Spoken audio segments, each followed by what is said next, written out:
I'm Sophie Foster, and this is Oxford County's new podcast, Can We Talk About That? In this show, I sit down with the local experts in Oxford County to hopefully break down gender-based violence and understand the services that we have in our local community. In this episode, I'm sitting down with Lisa Naranchek of the OPP for our second episode together to look at how we can build trust with the police to report sexual assault and sexual violence within Oxford County. Now, this is a really hard topic, and we understand that on this show. So if something comes up for you, we just want to give you a quick heads up. We will be talking about things like sexual violence, sexual assault, trauma, and abuse. So please just take care of yourself while you're listening. If you do maybe need some help or someone to talk to after listening to this episode, please feel free to call the DASO crisis line. The toll-free number is 1-800-265-1938. It is open 24/7. It's a free service and it's confidential. Please like, subscribe, and share these episodes as we learn together and break down gender-based violence. For today's episode, we're sitting down with the OPP again with Lisa Naranchek, and today's episode is called Building Trust, Reporting Sexual Assault and Talking to the Police. So this is a maybe more specific episode to talk with you about. So you do work with the OPP. Can you explain, you are a detective with a detachment, can you explain a little bit more about your role and the specific work that you do? Yeah, sure. So I work in the crime unit as a detective, as you said, but I'm the detachment abuse issues investigator. We have two of us at our detachment that were in this role. So we're kind of we're the overseer of any of the abuse cases that come into the detachment to ensure that the response is as it should be, that people are getting referred where they should be getting, and we also may assist with investigations that are maybe more significant. With regards to today's topic, with regards to reporting sexual assaults, those are kind of a more complicated case sometimes, so we may be more involved in those investigations, and there's certainly a lot more to them when we're doing the investigations and on the back end for police that we have to take care of too. So, yeah. So maybe to start this episode off, I'll just mention I know several people in my life that have been sexually assaulted and they didn't call the police. And so I'm very excited to get the chance to sit down with you and ask these questions to kind of see what information I could have given them or that I wish they knew ahead of time. So to start, obviously, I mean, I hope we all know listening to this episode that reporting sexual assault would be very hard. Can you maybe tell us what are the most common fears or maybe hesitations that you see people have when they do report? Yeah, well, I think that it's a very personalized experience. Every person experiences trauma. It's a traumatic event to start with. So for someone to speak about something like that could be very difficult, as it could be with any crime when you're a victim of crime. So to contact police, it's certainly not going to be easy because then you're opening yourself up to almost be re-victimized, talking about it, because you're really, in these types of cases, are talking about very personal things to do with yourself, to do with your body, your environment.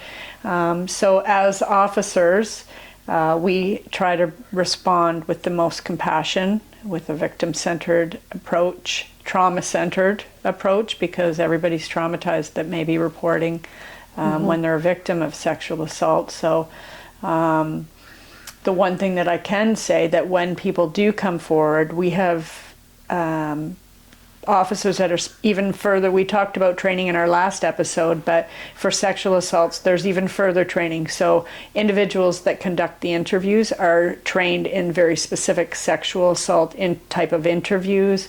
We now have supports that are on staff that can help officers as well, because officers aren't counselors, but we do have counselors that work with us. So if people need supports while they're in the office, we can bring the counselors to them to help officers when we're trying to work in that victim-centered approach. Like I said, it is a traumatic event. So I think the big fear is, are they going to believe me? Well, we are there to conduct an investigation and follow where the evidence leads us. So we are there to listen. and we are there to hear what people have to say when they're ready, how they want to do it, and we'll work with them according to what they need to make them as comfortable as they can and to make it a less traumatic event for them.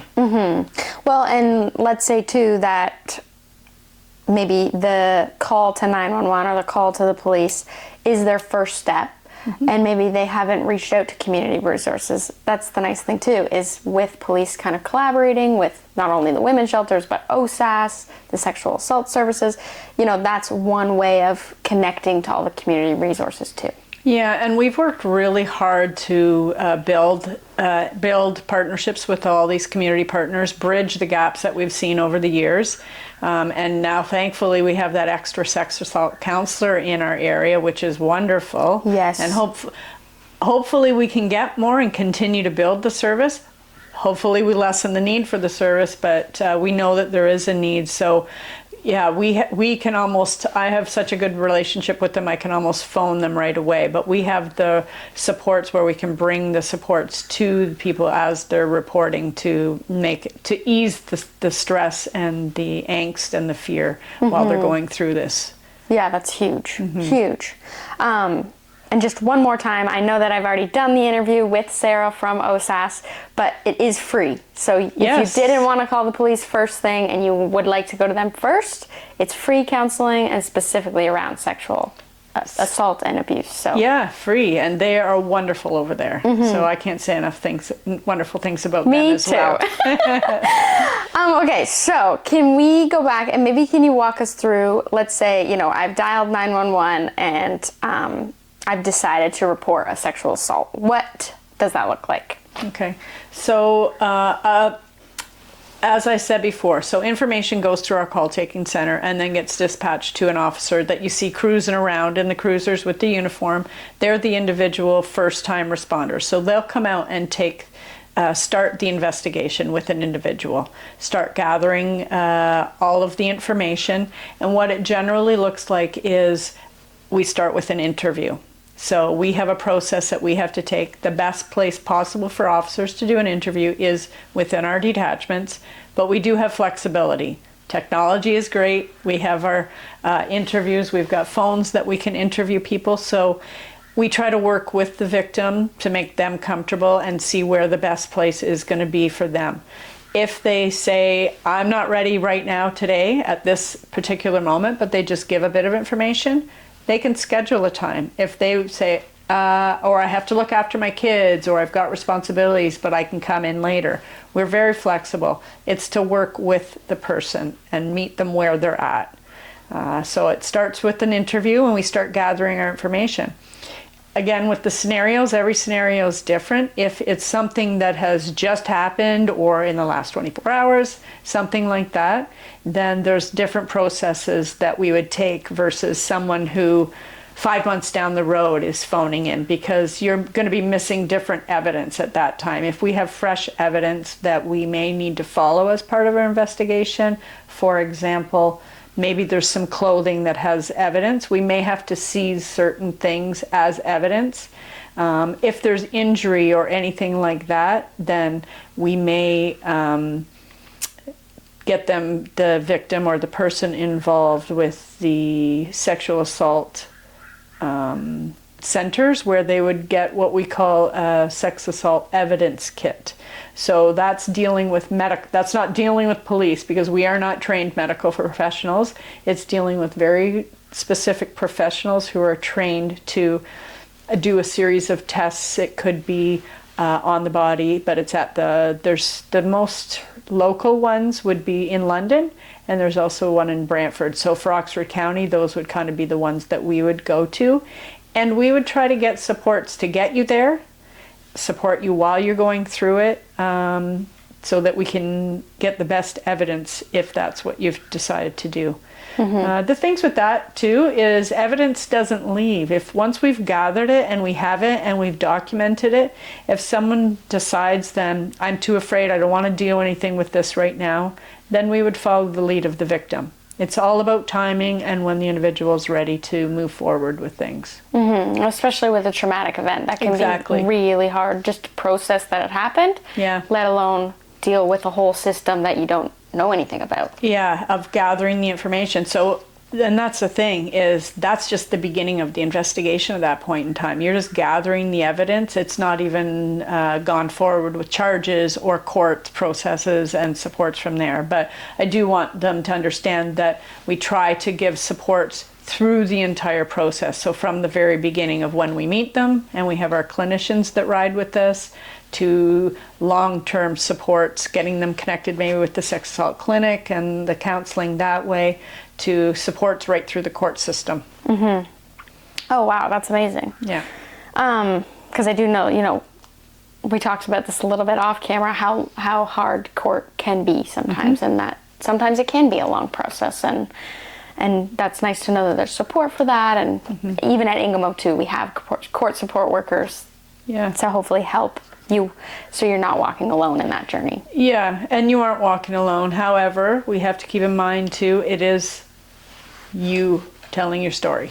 Yep. So you did mention, or we've mentioned a couple times in this episode, maybe someone's not quite ready. And again, it can be a really difficult thing to process. So let's say someone isn't ready to make a full report.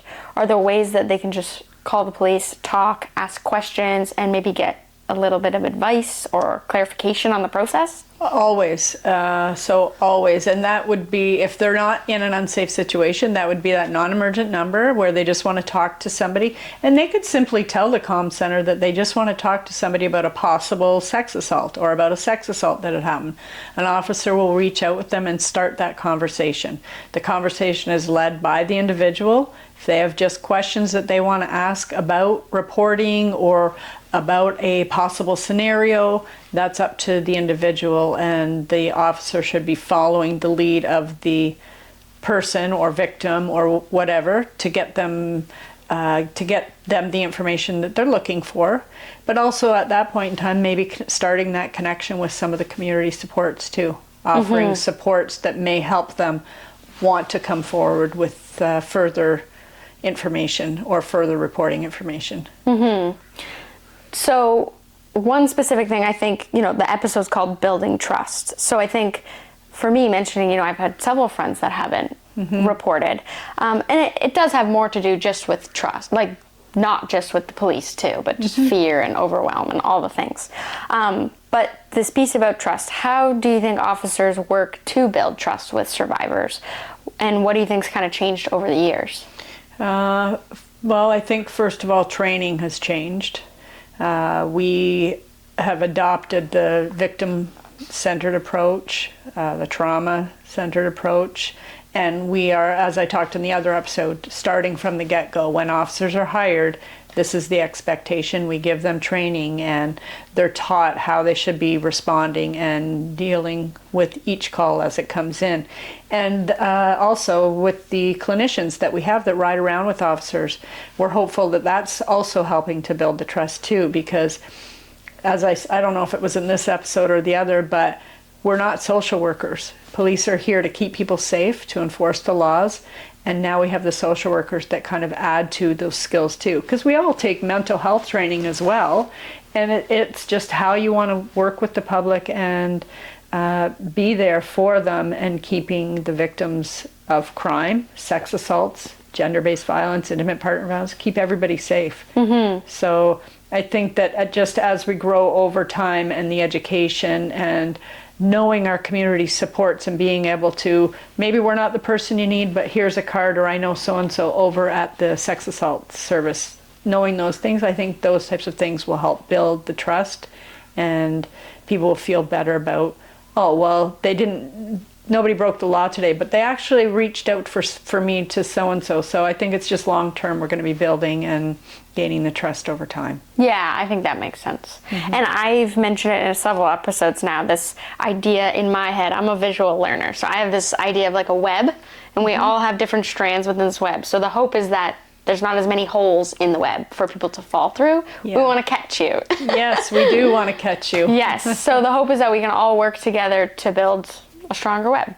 So, okay, you mentioned, victim-centered and trauma-informed. Can you maybe briefly, doesn't have to be a long explanation, what is trauma-informed, and maybe explain how that's used in these cases with the detachment officers? Yeah, sure. So we understand that each situation is unique, and when people are traumatized, they need to do things their own way. So, for example, if I'm interviewing somebody, recall, like if you look at how people recall events of trauma, telling you to tell me in direct order, no, I need it from beginning to end, is not an appropriate way to talk to somebody, because their brain may think of it in different, they may think of it from end to backwards or start in the middle. And we have to be able to let people tell the story as they remember it and letting them talk and without us directing them. We also need to be letting people report when they're ready to report without forcing the issue, and talk when it's all about them being ready and us just listening is what the whole approach should be. Mm-hmm. That makes sense. I think that's really helpful too, and just kind of meeting them where they're at. That's exactly what it is. Mm-hmm. Now, I have mentioned this fear of calling, and I'm sure that that's a huge part of not calling the police, but this fear of not being believed, how do you respond to that, in the sense that maybe they're scared to call because they think they won't be believed? Mm-hmm. I hope that we're not projecting that. I know that's still an image. If you look at all of the media that's out there, and, back in the day when it's, well, she was wearing a short skirt.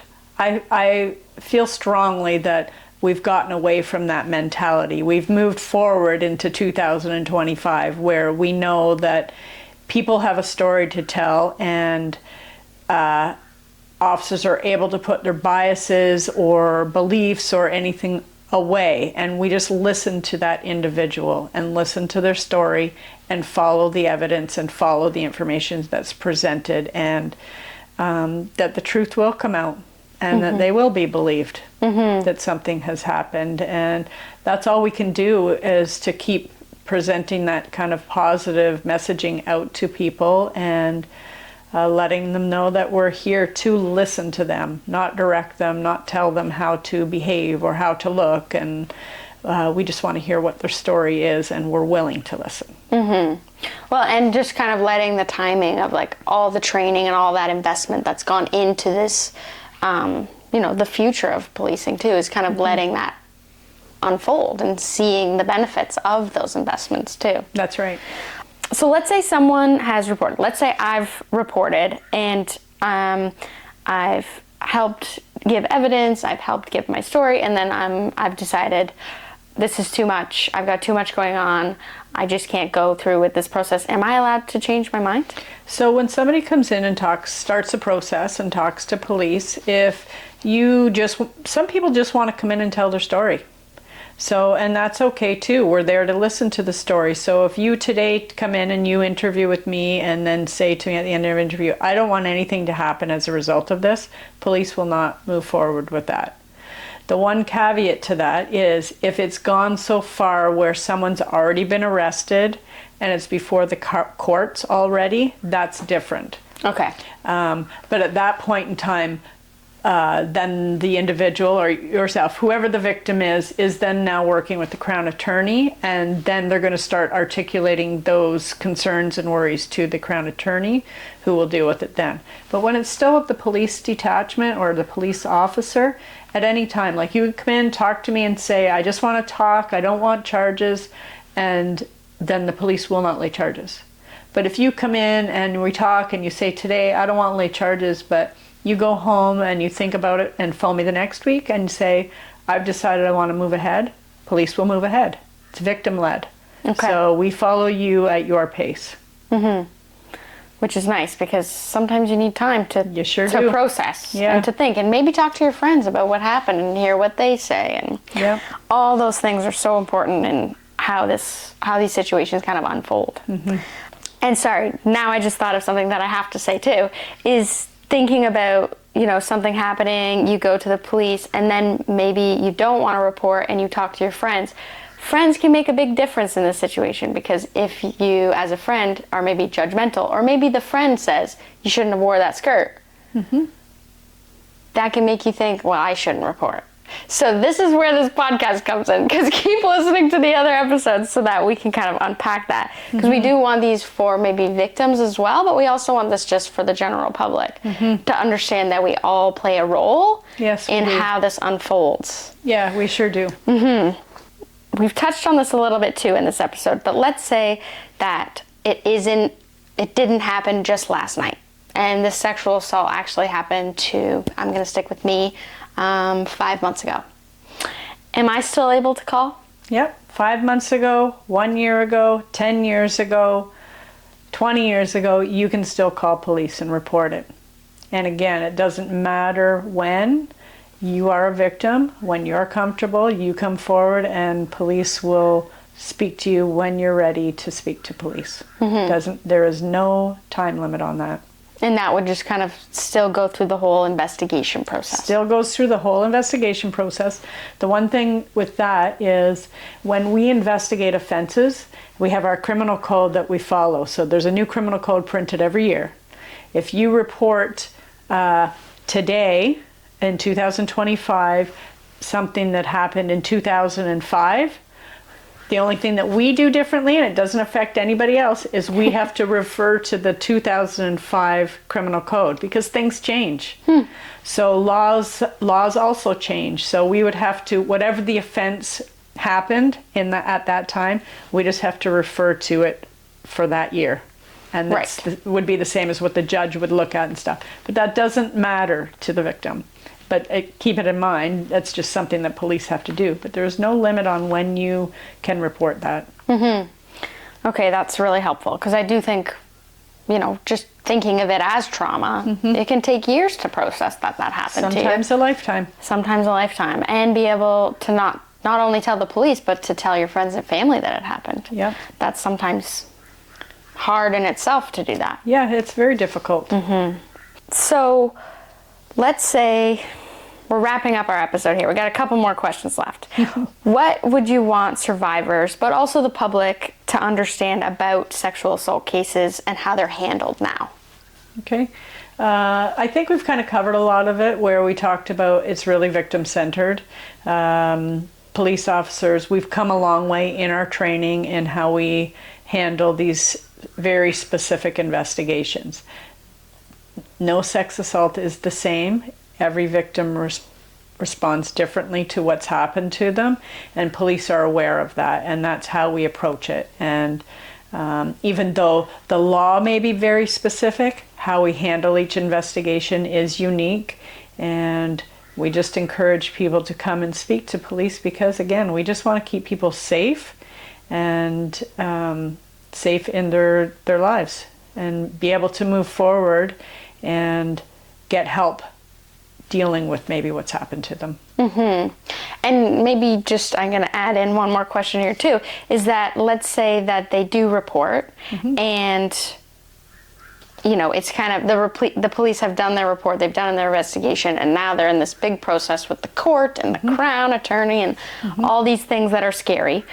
I think what I'm trying to get at here is that, and hopefully you can answer to this, it is important to get these things reported, maybe even if it doesn't lead to what you're hoping for in a justice sense, whatever that looks like for the victim.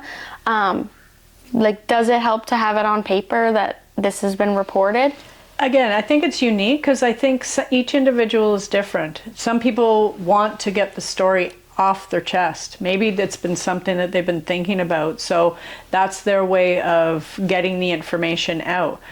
If somebody reports it today and gets the whole story out and then doesn't want to go anything further, but maybe after they've been connected with some help and some time has passed, maybe they then want to move forward with charges, and the story's there. Because we all know that sometimes you may forget things or you may block things out, and at least the story's been documented there for them, and they can move forward. But I feel like getting the story out is kind of a first step in moving towards healing for an individual as well. As difficult as it may be, we're hopeful that that's kind of the first stage for them healing. But it also may help in keeping other individuals safe. Well, and I think that's kind of what I was thinking about in the perpetrator lens. Yeah. It does help to have things documented. Yes. For the police, it's got to make your job a little bit easier, right? When something else comes up, maybe in the future for that perpetrator.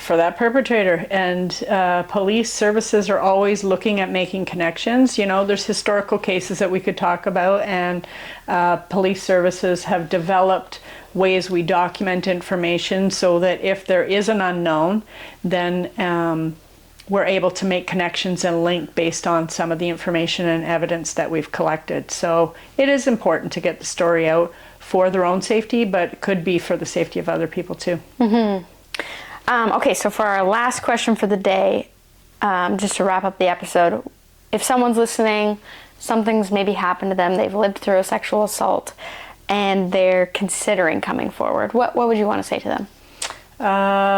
We're here to help. We're here to help you make connections. We're here to support you through what could be a long process or a process in itself, if that's what you choose. But we're here to meet with you where you're at. That's perfect. Thank you so much for coming on and talking to me about this specific topic. I think this is a hard topic, but I think it's really important. I think so too. Thanks for having me. Thank you so much for listening to our second episode with OPP Officer Lisa Naranchak. I think that having a specific episode sitting down with Lisa about sexual assault and building trust with the police is really important, and it just gives us a chance to talk about it in our community with the police officers that you might be in touch with if you were to report sexual assault. So we understand that this is a really hard conversation and a tough topic. So if anything came up for you after listening to this episode, please feel free to reach out to the DASO crisis line and get help and get support. The toll-free number is 1-800-265-1938. Again, it is open 24/7. It's a free service and it is confidential. Thank you so much for listening to these episodes. We'll be back with more conversations that hopefully help us to break down gender-based violence in our local community.